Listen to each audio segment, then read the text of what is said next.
आज का वीडियो काफ़ी महत्वपूर्ण है क्योंकि एनसीईआरटी में जो बदलाव हुए हैं, क्या वो हमारे देश को हिंदू राष्ट्र बनाने की ओर अग्रसर कर रहे हैं? और क्या इतिहास को एक नए सिरे से लिखने की कोशिश की जा रही है हमारी टेक्स्ट बुक के माध्यम से? ये जो एनसीईआरटी में बदलाव थे, वो 1 साल पहले ही किए जा चुके थे।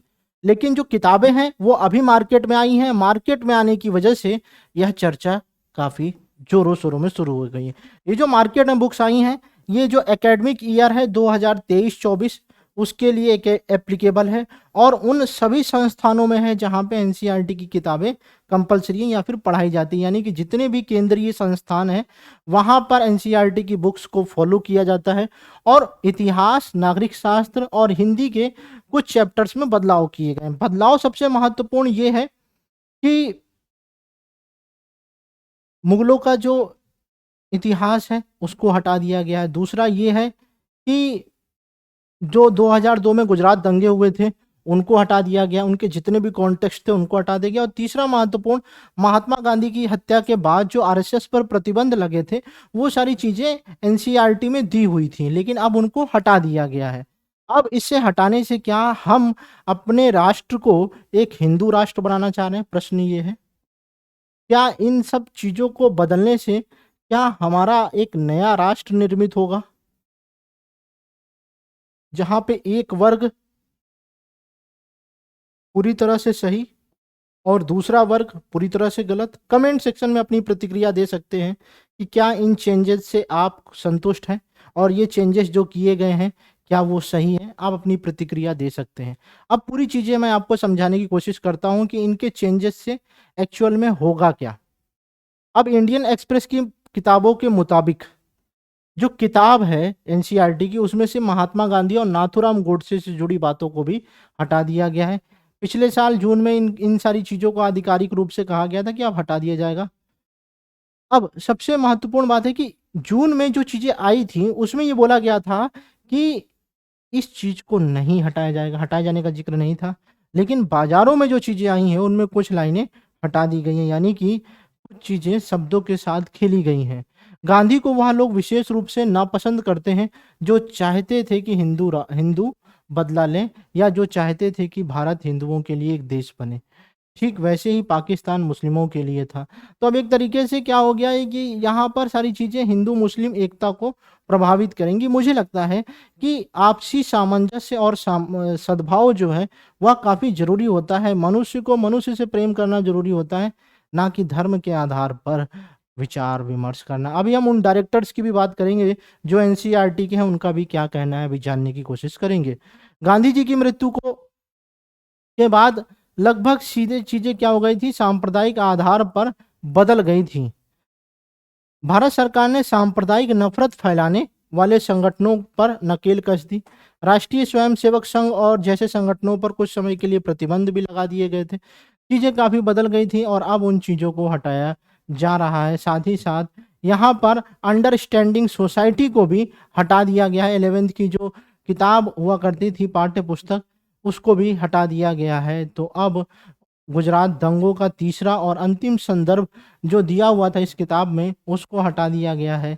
इसकी वजह से चैलेंजिंग हो गया है। जो भी छात्र इंडियन सोसाइटी या फिर सोशल इशूज या फिर एनसीईआरटी के ऐसे के लिए इन बुक्स को रिफ़र करते थे, सोसाइटी वाली बुक जो 11th की थी, उसमें से उन चीज़ों को हटा दिया गया है। एनसीईआरटी ने एक पैराग्राफ को हटा दिया है। कौन सा पैराग्राफ है? जो इस बारे में बात करता था कि कैसे वर्ग, धर्म और जातीयता अक्सर आवासीय क्षेत्रों में अलगाव का कारण बनती हैं। यानी कि ये जो वर्ग है, धर्म है, जातीयता, इसकी वजह से जो एलिनिएशन यानी कि अलगाव की प्रक्रिया है उनको बढ़ावा कैसे मिलता है। फिर यह 2002 में गुजरात में सांप्रदायिक हिंसा का हवाला देती है कि कैसे सांप्रदायिक हिंसा यहूदी बस्ती को आगे बढ़ाती है। तो ये सारी चीज़ें क्या थी जो एनसीईआरटी के माध्यम से युवाओं को पता चल रही थी, अब उन चीज़ों को हटा दिया गया है। फिर जो 12th की एनसीईआरटी की बुक है हिस्ट्री की, उसमें से एक बुक है जो पार्ट 3 है, themes in Indian history part 3।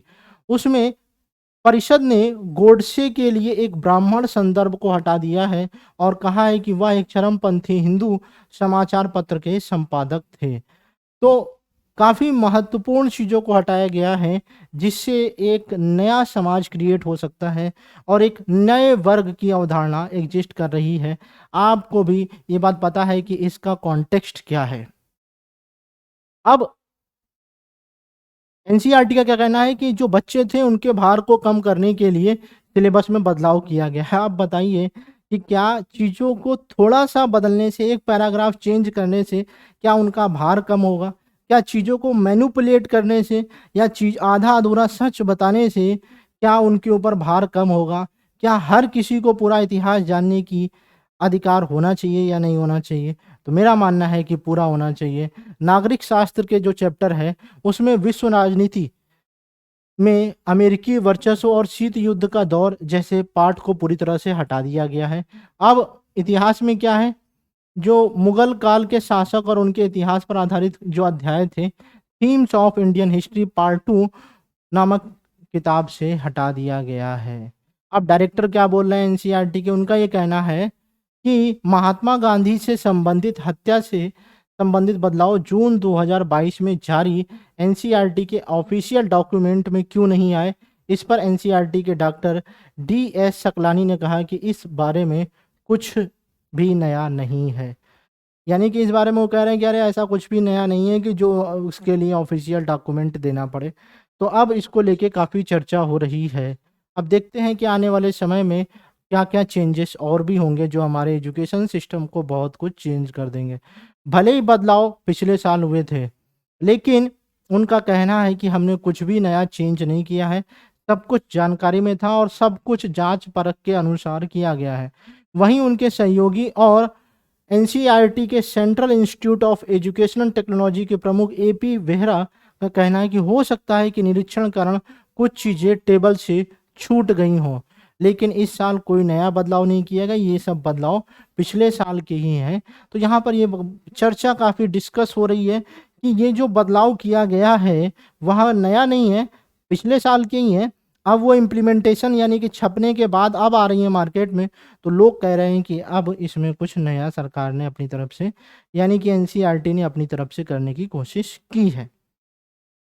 पूरे वीडियो को देखने के बाद आपकी क्या राय है इस चेंजेस को लेके? क्या ऐसे चेंजेस किए जाने चाहिए जो इतिहास को अधूरा व्याख्यायित करे या फिर कुछ चीज़ लोगों को क्लीन चिट दे दे और कुछ लोगों को विशेष रूप से हानि पहुँचाए?